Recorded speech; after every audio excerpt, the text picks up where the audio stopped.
প্রত্যেকটা সাধকতা আসলে ঘুরে ফিরে একই কথাগুলো আমাদের বলে গেছেন। তার মধ্যে বেশিরভাগ কথাগুলো আমাদের জানাশোনাও বটে, কিন্তু আমরা জীবনের গ্যাড়াকলে, জীবনের মায়াজালে আমরা কিন্তু আসলে দিনে দিনে আমাদের সঠিক পথটা ভুলে যাই। তো সাধকরা আসলে তাদের কালামের মধ্য দিয়ে, তাদের বাণীর মধ্য দিয়ে আমাদের এই সহজ সরল সঠিক পথটা চেনানোর চেষ্টা করে।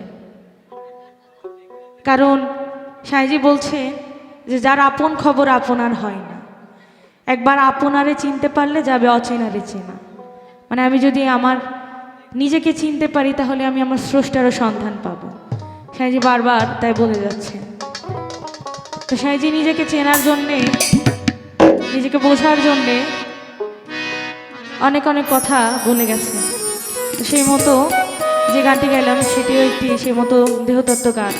তো আর একটা সাইজি সেখান থেকে আমি একটা গান গাইছি, আশা করি ভালো লাগবে।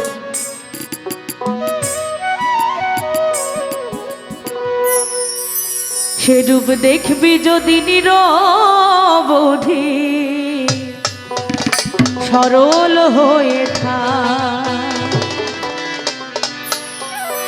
আয়না চলে ঘুমটা ফেলে,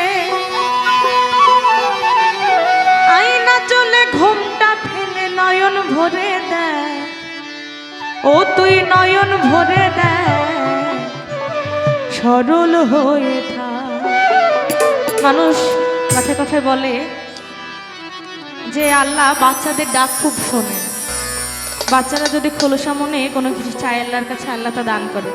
কারণ কি, আল্লাহর সৃষ্টি মানুষ, বাচ্চারা যখন তাদের ভালো মন্দ কোনো জ্ঞান থাকে না, সহজ সরল থাকে, তখন তারা নাকি নিষ্পাপ থাকে।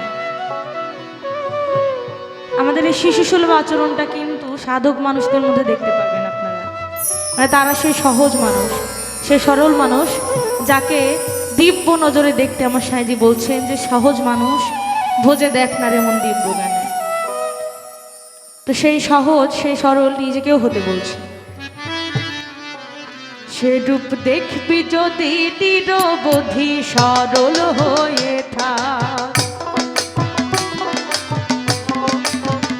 সে রূপ দেখবি যদি নিরবধি সরল হয়ে থাক, আয়না চলে ঘুমটা ফেলে, আয়না চলে ঘুমটা ফেলে নয়ন ভরে দেয়, ও তুই নয়ন ভরে দেয় সরল হয়ে থাক। সে রূপ দেখবি যদি নিরবধি সরল হয়ে থাক।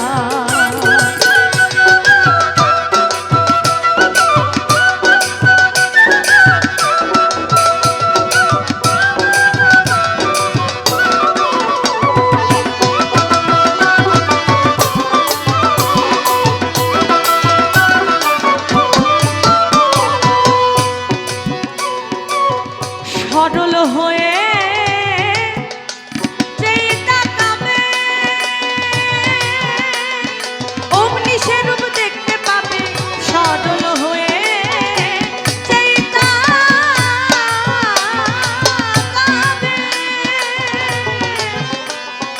অমনি সে রূপ দেখতে পাবে, রূপেতে রূপ মিশে যাবে, রূপেতে রূপ মিশে যাবে, ঢাকনি দিয়ে ঢাক, তখন ঢাকনি দিয়ে ঢাক সরল হয়ে থাক। সে রূপ দেখবি যদি নিরবধি সরল হয়ে থাক।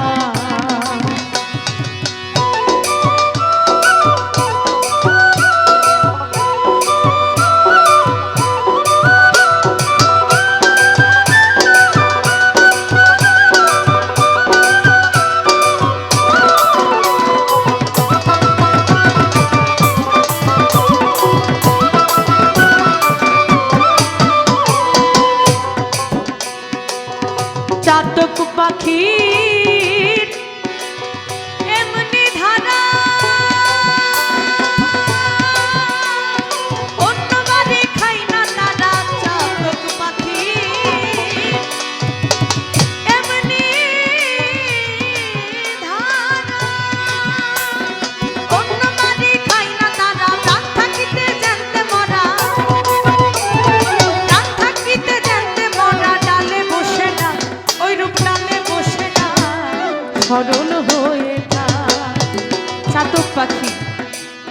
চাতক পাখিকে সাধক পাখি বলা হয়, কারণ কি সাধকদের যেমন একটা নিয়ত, একটা পথ, একটা মত, তেমন চাতক পাখির একটাই নিয়ত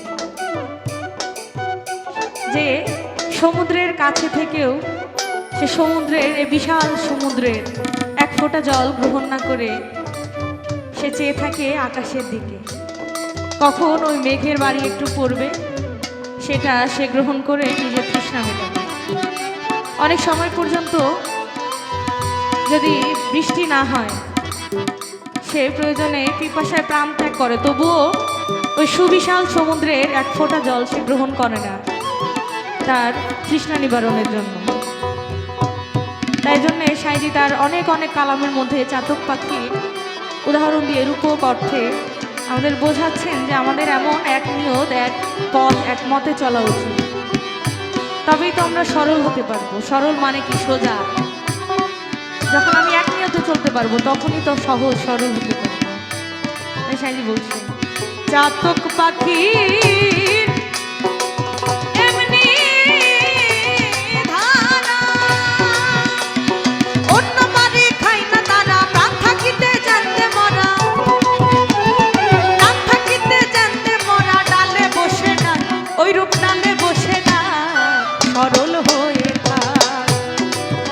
সেরূপ দেখবি যদি নিরবধি সরল হয়ে থাক।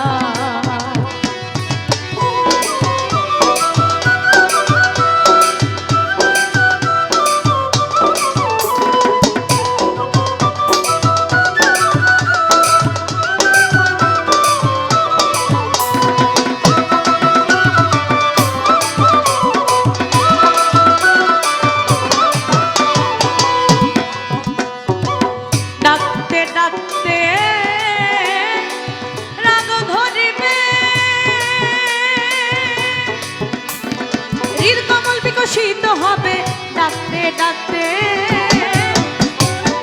রাগ ধরিবে।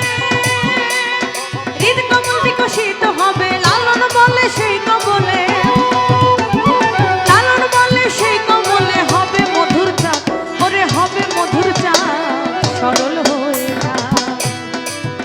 সেরূপ দেখবি যদি নিরবধি সরল হয়ে থাক।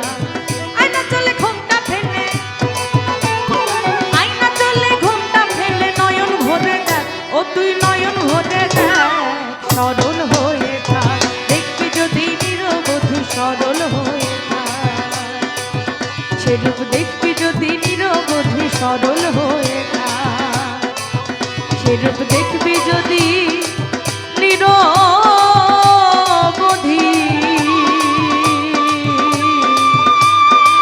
ও মন সরল হয়ে থাক। জয় গুরু।